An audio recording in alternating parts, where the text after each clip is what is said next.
Good afternoon. It's good to see y'all. I'm Katie Dempsey, and call us together today for the public block hearing on block grants. This legislative public hearing on block grants is hereby called to order. First, let me introduce myself. As I said, Chairman Katie Dempsey, representing the people of District 13.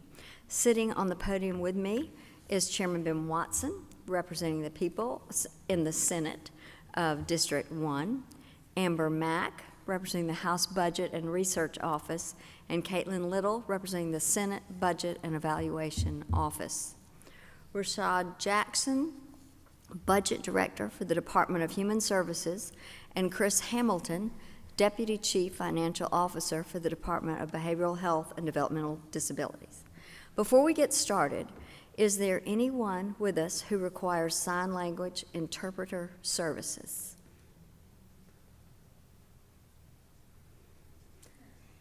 I don't see anyone at this point specifically requiring that. Ms. Clark, thank you so much for being here with us today. So thank you to each of you for attending today's block grant hearing. The purpose of the hearing is to receive public comments on the use of 5 human services block grants that Georgia receives from the federal government.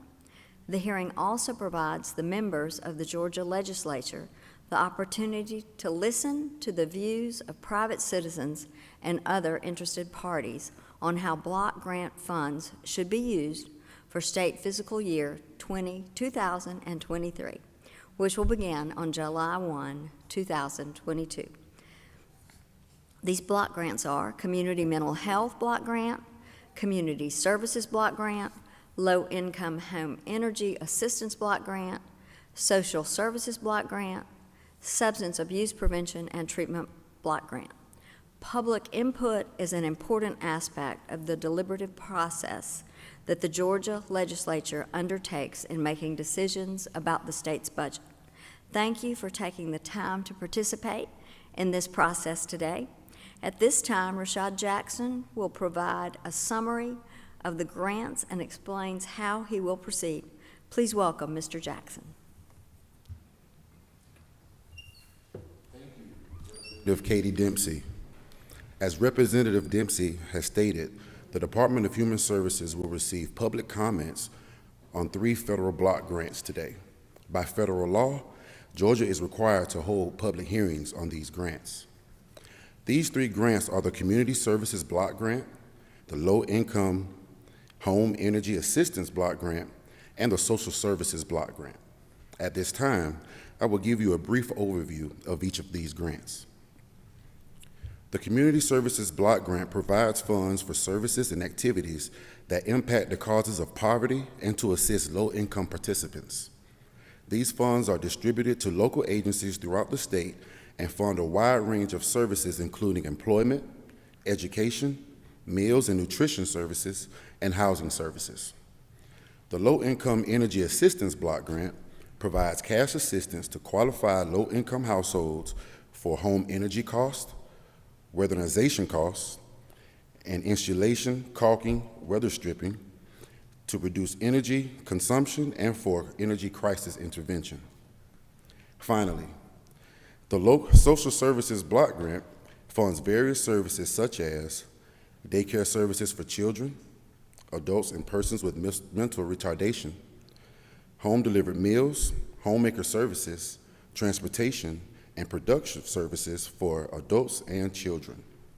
These grants also assist families to achieve and/or maintain economic self-support and sufficiency. At this time, Chris Hamilton, the Deputy Chief Financial Officer of the Department of Behavioral Health and Developmental Disabilities, will provide a list and a brief summary of his grants.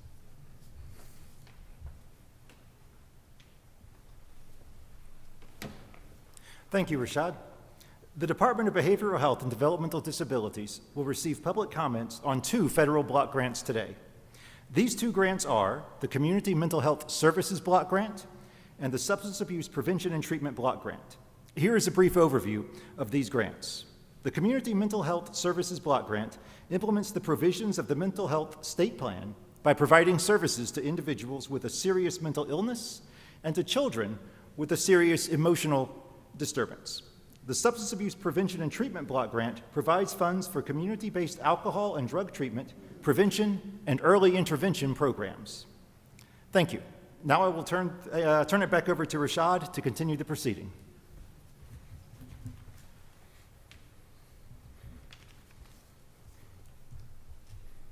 Thank you, Chris. More details about each of these grants, including the types of programs that can be funded and their proposed funding levels, are included in the color-coded pamphlets that are available out on the table. There is a separate pamphlet for each grant.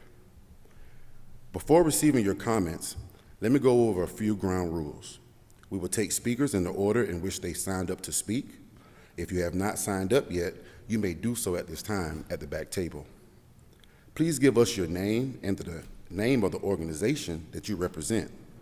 If there is more than one representative here from the same organization, please choose one of you from your organization to speak. By doing this, we will ensure each organization and citizen gets their fair chance to speak. You will be given 5 minutes in which to present your comments. There is a timekeeper who will let you know when you have 1 minute left. I will initially call 2 speakers to the podium at a time. As the first person is speaking, the next person should be making his or her way up to the podium. Then as I call your name, please make your way to the podium. If you have written comments for the record or a copy of your speech, please place these on the table at the end of the meeting. Now let's begin.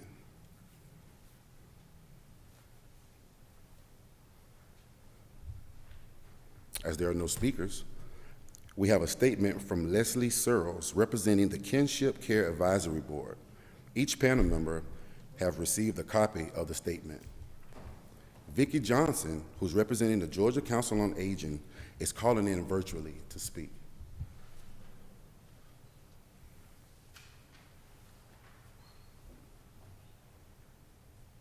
Thank you for this opportunity to testify remotely. I am Vicki Johnson, Chair of the Georgia Council on Aging.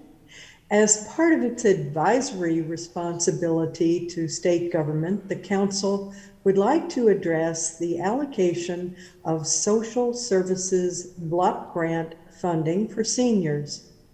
SSBG funds impact older adults in communities throughout the state.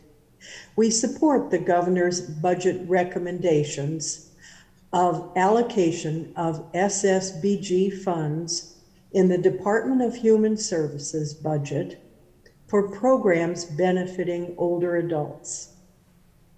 SSBG funds provide the frail and elderly with cost-efficient home and community-based services that help prevent or delay expensive institutional placement. Older adults can maintain their independent living with help from SSBG-funded personal care, senior center services, case management, transportation, home-delivered meals, home management chore services, adult daycare, transition out of nursing homes, and adult protective services.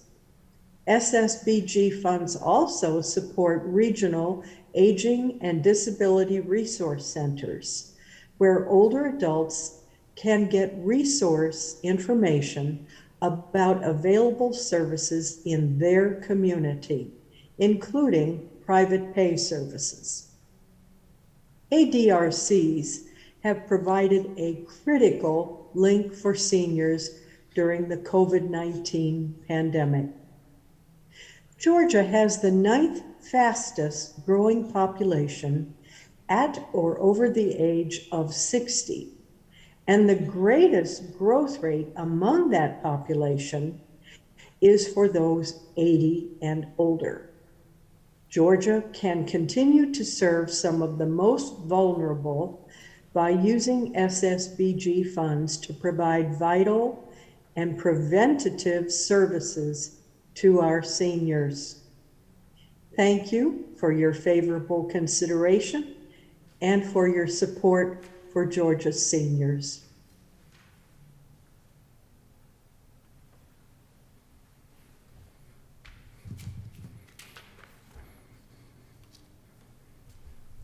Thank you, Vicki. Is there anyone else who would like to speak? Please approach at this time. Well, I'd like to thank each of you for attending today's meeting. Does any member of the panel have anything to speak on? Do you want to say anything? We already do this. If you do that. Did you want us to say anything at all about the request from Clayton County at all, just to address the written request that we have? You can address it. The floor is yours. You're okay? Yes. Okay. We're good. Okay, well, I don't see any comments then at all. You've done a good job. Well, thank you. Well, I will turn the meeting back over to you, Representative Dempsey.